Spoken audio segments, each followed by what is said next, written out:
Nepal online स्कुलको तर्फबाट यहाँहरू सबैलाई हार्दिक स्वागत तथा न्यानो अभिवादन व्यक्त गर्न चाहन्छु। हस्तलेखनको विशेष कक्षा हप्तामा ह्यान्डराइटिङको पहिलो दिन आज। भाषाका 4वटा सिपहरूमध्ये लेखाइ सबैभन्दा महत्त्वपूर्ण सिप हो। लेखन सिपमा हस्तलेखनको महत्त्वपूर्ण भूमिका रहेको हुन्छ। जसरी बोलीको जस्तै विचार व्यक्त गर्ने माध्यम भएकाले हस्तलेखन पनि भेट्दै नभेटेको, देख्दै नदेखेको मानिसलाई आफ्नो विचार व्यक्त गर्ने सशक्त माध्यम भनेको नै लेखाइ अथवा हस्तलेखन सिप हो। लेखाइ भनेको सामान्य अर्थमा कापीमा लेख्नु भन्ने हामीले बुझ्छौँ। वास्तवमा लेखाइ आफ्नो लागि नभएर अरूले बुझ्नको लागि रहेछ। प्रविधिको प्रयोगले आजकल धेरै मानिसहरूको कापी र कलमसँगको सम्बन्ध घटिरहेको छ, जसको कारण हस्तलेखन लेख्ने बानी पनि धेरैको हटिसकेको छ। यही सन्दर्भमा धेरै विद्यार्थी भाइ बहिनीहरूको अनुरोधमा हामीले हस्तलेखन लेख्न जानेनौँ, धेरै बिग्रियो। हस्तलेखनका कारण हाम्रो शैक्षिक गुणस्तरमा वृद्धि हुन सकेन। अझ भनौँ अहिले यो लकडाउनको समयमा हामीले केही सृजनशीलता गर्नुपर्थ्यो। यसको लागि तपाईँहरूले हामीलाई ह्यान्डराइटिङको क्लास अनलाइनमा भए पनि सिकाइदिनु पर्यो भन्ने आग्रह गरेको हुनाले नेपाल अनलाइन स्कुलको तर्फबाट हामीले यो हस्तलेखनको विशेष कक्षा सञ्चालन गर्न गइरहेका छौँ। भाइ बहिनीहरू सँगै सायद अभिभावकज्यूहरू पनि हुनुहुन्छ होला। यहाँहरूले यो हस्तलेखन कक्षाबाट अनलाइनबाट सिकेर पनि आफ्नो र आफ्नो छोराछोरीहरूको हस्तलेखन यहाँहरूले परिवर्तन गर्न अवश्य सक्नुहुन्छ। आज हाम्रो पहिलो दिन भएको हुनाले पहिलो दिनमा सबभन्दा पहिलो कुरा, आजसम्म तपाईँहरूले कस्तो प्रकारको ह्यान्डराइटिङ लेखिरहनु भएको छ त त्यो बारेमा मैले केही विश्लेषण गर्नेछु। त्यो सँगसँगै अनि ह्यान्डराइटिङ कसरी लेख्ने, कस्तो लेख्दा राम्रो हुन्छ भन्ने कुरा पनि यहाँलाई आज जानकारी गर्नेछु। अहिलेसम्म हामीले लेखेको अथवा लेख्दै आएको ह्यान्डराइटिङको बारेमा भन्नुपर्दा कसैले क लेखेका छौँ, यसरी लेखेका छौँ यता सुतेको, कसैले यसरी सुतेको, कसैले अलिकति सिधा लेखेको तर यस्तो भएको, डिकासँग नमिलेको होइन। तर कतिपयले लेखेका छौँ यसरी पनि नबुझिने पनि लेखेका छौँ। जस्तै राम नाम छ भने कसैको राम,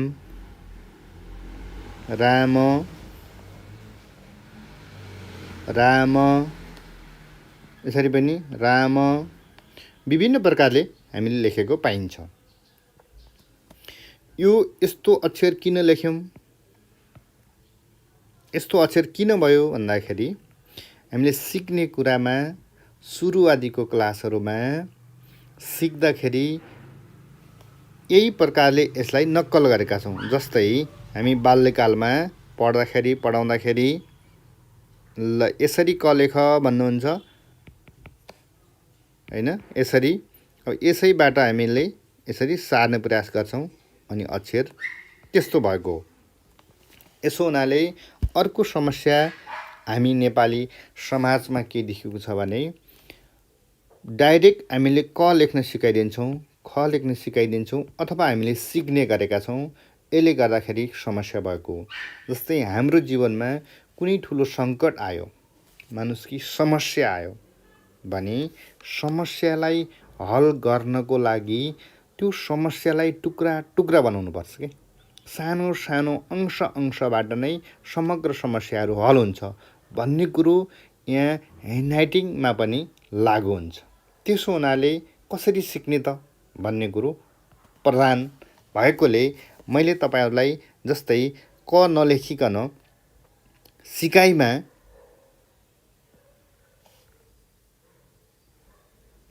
पहिलो रेखा तान्नेमा प्रयास गर्छु। यदि तपाईहरू सानो भाइ बहिनीहरू हुनुहुन्छ, तपाईँ सानो क्लासका हुनुहुन्छ भने जसलाई पेन समान्नै एकदम गाह्रो छ भने तपाईँहरूले जसरी रेखा ताने पनि हुन्छ, ल यसरी ताने पनि हुन्छ।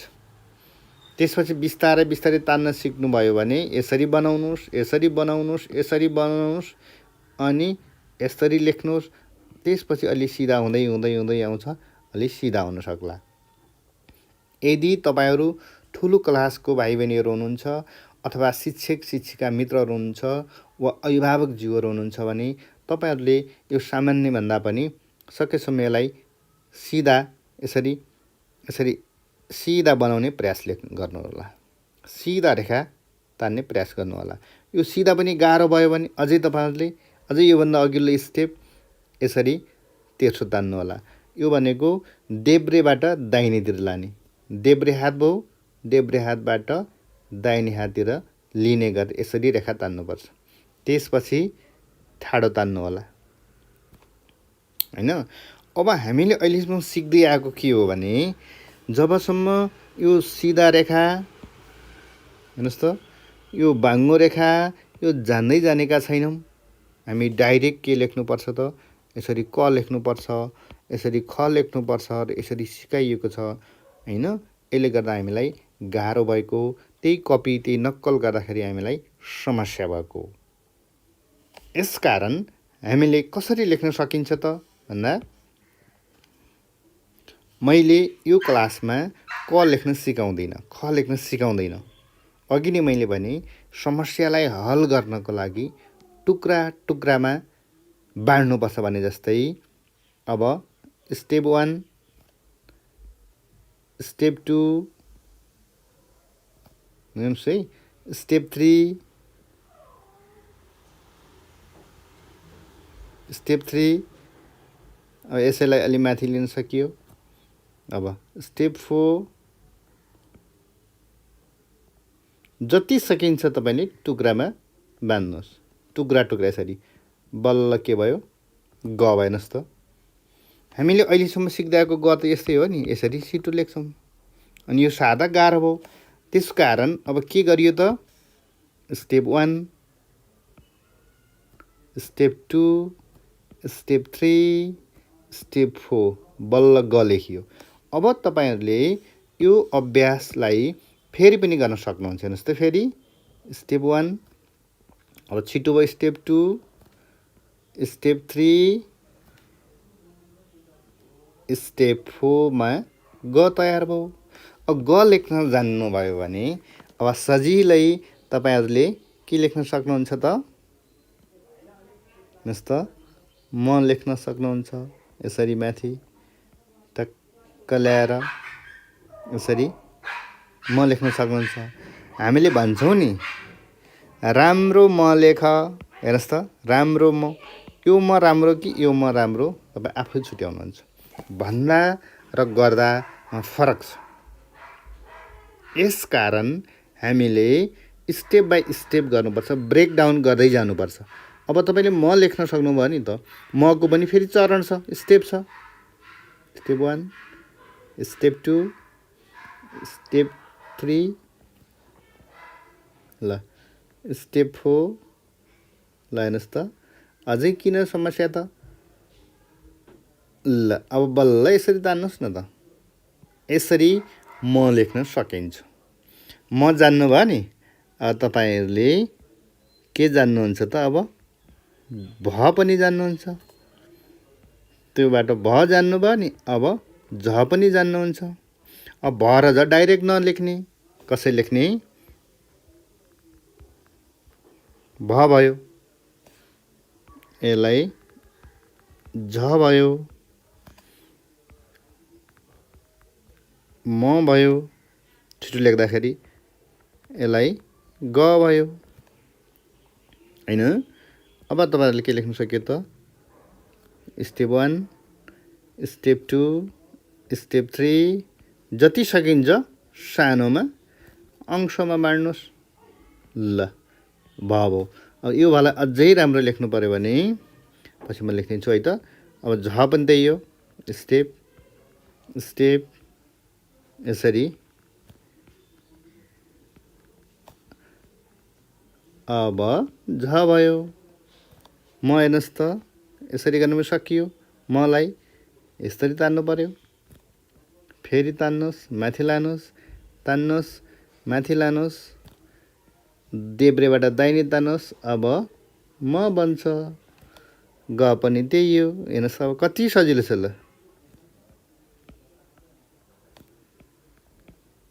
ल अब तपाईँको ग पनि भयो।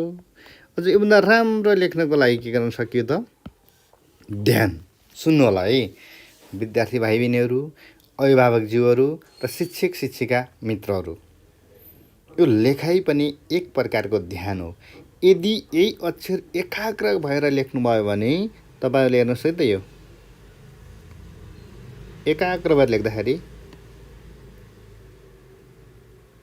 कति राम्रो हुन्छ। एकाग्र भएर लेख्ने, नातिकन लेख्ने, अक्षर हाँसेको कल्पना गर्ने। ल हेर्नुहोस् त, यो म अक्षर हाँसेको कल्पना गर्नुहोस्, अक्षर हाँसेको कल्पना गर्नुहोस्, कति राम्रो बन्छ। हेर्नुहोस् त, अक्षर हाँसेको कल्पना गर्नुहोस्। ल अक्षर हाँसेको कल्पना गर्नुहोस्। यसरी तपाईँहरू लेख्न सक्नुहुन्छ। अब तपाईँहरूले यो त लेख्न सक्नुभयो नि। अब यसको सारमा के हो त? यो रेखा शिक्षण नै हो। यो ठाडो रेखा शिक्षण हो, तेर्सो रेखा शिक्षण हो। यो नजानिकन हामीले डाइरेक्ट यसरी क त हेर्नु त कति गोलो, कति गाह्रो छ लेख्न। यो सक्दैनौँ, यो असम्भव छ भन्ने कुरो यो मैले करिब करिब 15 वर्ष अध्यापन गर्दा प्राप्त गरेको निष्कर्ष हो। यो मैले हजारौँ विद्यार्थीहरूलाई पढाउँदाखेरि यो निकालेको यो नयाँ यो फर्मुला हो। अब तपाईँहरूले यति जानिसक्नु भएपछि अब पहिलो दिनमा थोरै अर्को स्टेप पनि म तपाईँले सिकाउँछु। यो रेखासँग सम्बन्धिँदै अब हेर्नु होला त, यो तपाईँले जान्नुभयो, यस अनुसारको प्र्याक्टिस गर्न सकिन्छ। अब रह्यो अर्को, जस्तै र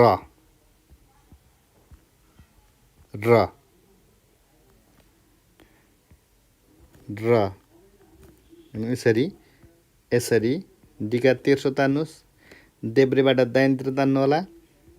यसरी गर्नुहोस्, यसरी गर्नुहोस्, अनि तान्नुहोस्, यसरी तल तान्नुहोस्, रेखा मात्र। ल अब के बन्छ हेर्नुहोस् है। अब यहाँबाट थाहा पाउनुहुन्छ। यसलाई स बन्यो, यसलाई पनि स बनाउन सकियो। अब यसलाई पनि स बनाउन सकियो। हेर्नुहोस् त, स बनाउन सकियो नि।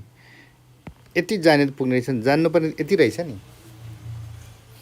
अब यसैमा हामीले के लेख्न सक्छौँ? फेरि ए बनाउन पनि सक्छौँ।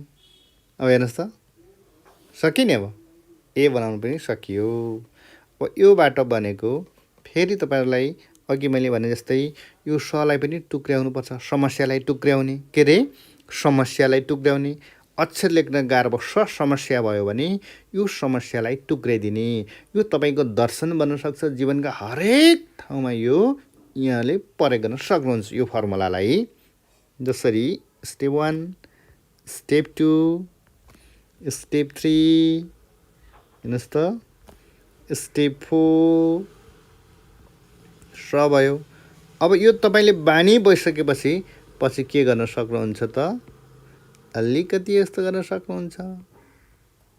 अझै तपाईँले पछि यो त बानी बन्यो तपाईँको, राम्रो लेखिसकेपछि हेर्नुहोस् है। अब जब बानी बन्छ नि तपाईँहरूको स यति राम्रो हुन्छ। ल यो स हुन्छ, कम्प्लिट स यस्तो प्रकारको हुन्छ। अब आज यति कुरा भइसकेपछि तपाईँहरूलाई मैले के सिकाउँछु भने यहाँनिर हेर्नुहोस् है। यति अक्षर लेखेर मात्र हुँदैन, यसका साइजहरू बनाउनु पर्छ। जस्तै म त भयो, तपाईँ राम्रो मान्नुहुन्छ। तर अर्को म के भयो भने ल हेर्नुहोस् त, माम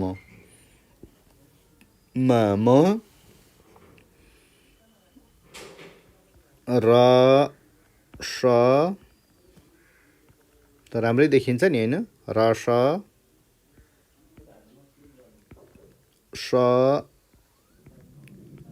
र अर्को हामीले माथि सिकेको के हो, भ झ। अब तपाईँले यहाँ के ख्याल गर्नुपर्छ भने अक्षर राम्रो भएर भएन। यसको हेर्नुहोस् त, यहाँनिर यो म र म यो सिधा हुनु पर्थ्यो, यहाँ तल अब यो चाहिँ मिस्टेक भयो, यो सको यो सिधा हुनुपर्छ, र यहाँनिर कस्तो भयो त, यो मिल्न सकेन, यो पनि मिस्टेक भयो। यो स र यो यसरी हुनुपर्छ, यो रको तल आयो, यो पनि मिस्टेक भयो। झ र यसको बराबरी हुनुपर्छ, यो मिस्टेक भयो। अक्षर प्याटर्नमा लेखेर मात्र हुँदैन, अक्षर सँगसँगै यसको साइज, यसको ग्यापिङ पनि महत्त्वपूर्ण हुन्छ। ग्यापिङ र साइजलाई ख्याल गरिएपछि मात्र अक्षर राम्रो हुन्छ। भाइ बहिनीहरू, तपाईँहरूलाई आज अब होमवर्क म दिन गइरहेको छु। भोलिको लागि तपाईँहरूले लेख्ने होमवर्क के सिक्यौँ त, फेरि जाउँ सजिलै माथिबाटै जाउँ। अब भोलिको लागि तपाईँहरूलाई होमवर्क, पहिला के लेख्ने, ग है, ग, त्यसपछि ग पछि के हुन्छ, म,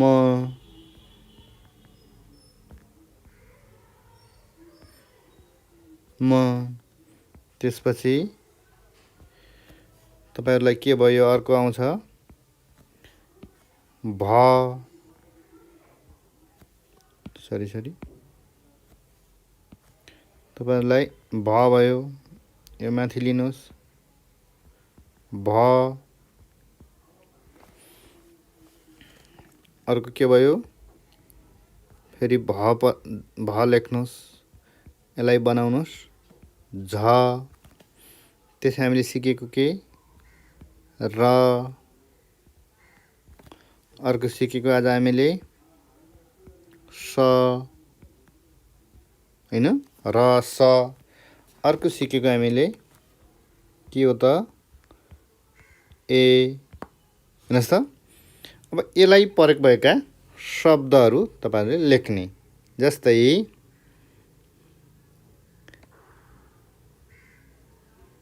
ग, म, गम, मा,